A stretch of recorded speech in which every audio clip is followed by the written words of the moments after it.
สวัสดีค่ะทุกคนวันนี้นะคะกุ๊กไก่มีเมนูแสนอร่อยและง่ายมานำเสนอนะคะนี่ค่อนข้างฮารูฮารานิดนึงมันคือเนื้อปูแกะนะคะไม่ค่อยสวยเท่าไหร่นะที่นี่นะคะถ้าเป็นบ้านเรานี่โหเป็นชิ้นมาสวยๆเลยนะรับรองออกมาอร่อยเลิศแน่นอนนะคะส่วนประกอบมีเนื้อปูแล้วนะเนื้อปูแกะแล้วก็มีหอมแดงนะคะใช้หอมแขกนะครัวอิตาเลียนใช้หอมแขกนะคะ แล้วก็ซุปไก่นะคะตัวเนี้ย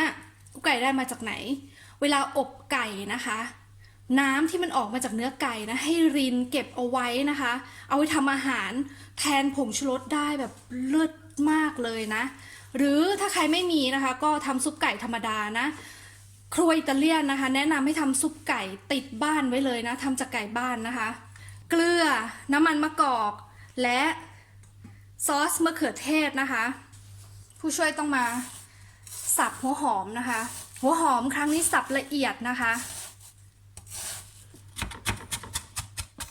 หอมสับลงไปนอนในหม้อนะคะแล้วก็น้ำมันมะกอกพอเหลืองแล้วนะคะใส่เนื้อปูลงไป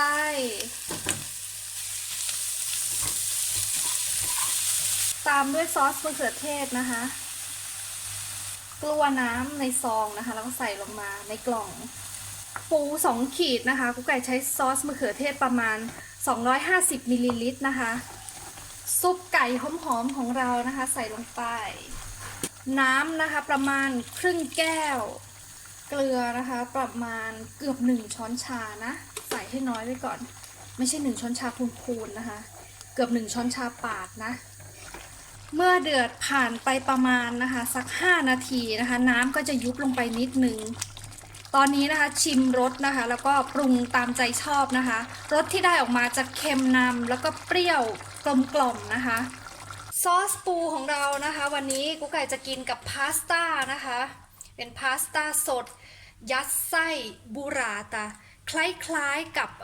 มอสซาเรลล่านะคะแต่สดกว่านะใครจะใช้พาสต้าอะไรก็ได้ทั้งนั้นนะคะเพราะว่าซอสปูชนิดนี้นะเหมาะมากนะคะกับทุกๆพาสต้าเลยนี่นะคะพาสต้าซอสปูนะคะอร่อยกลมกล่อมเค็มนำเปรี้ยวตามเล็กๆกลมกล่อมมากนะคะลองทำกันดูง่ายมากๆเลยเอาไว้เจอกันใหม่คลิปหน้านะคะสวัสดีค่ะ